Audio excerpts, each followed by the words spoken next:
I stood by and allowed my wife to almost kill our son. I was happy she did it. I could have reached out and stopped her. I could have dragged her out of the room, taken her away, calmed her. I didn't. I just stood there and watched while she systematically started to pound him to a pulp. Every time he brought his hands to cover one part, she would blast him somewhere else. Body, head, over and over. He started screaming, crying out, yelling for her to stop. It's the most genuine reaction I'd ever seen him have to anything in his whole life. But she wasn't stopping. I watched her ramping up, hitting harder, faster, working him like a heavy bag. He tried to swing at her and she slipped him easily. She was on autopilot, sinking down into her training. I stood there watching for a minute, then the first turned my back on them and took my daughter out of the room. I brought my daughter to the kitchen and gave her a bath in the sink. I found that he had cut her a third time on the sole of her foot. All the cuts were superficial.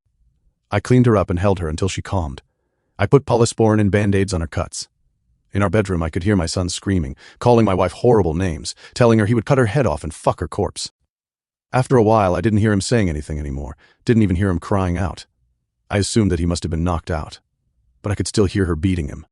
That went on for a long time, long enough for my daughter to drift off to sleep in my arms. I just sat at the kitchen table waiting for her to finish. Finally, she came out and sat down across from me. Her hands were swollen and red. Her face and arms were splattered with blood. Her chest was heaving. We just stared at each other without saying anything. After a while, I asked her, "Is he dead?" She looked back at me and answered, "I fucking hope so." I nodded. That was all there was to say about that. I understood how she felt perfectly. I felt the same. I didn't know what to do, so we just sat there waiting silently. Eventually, my wife started crying and went to go take a shower. I just stayed where I was holding our daughter.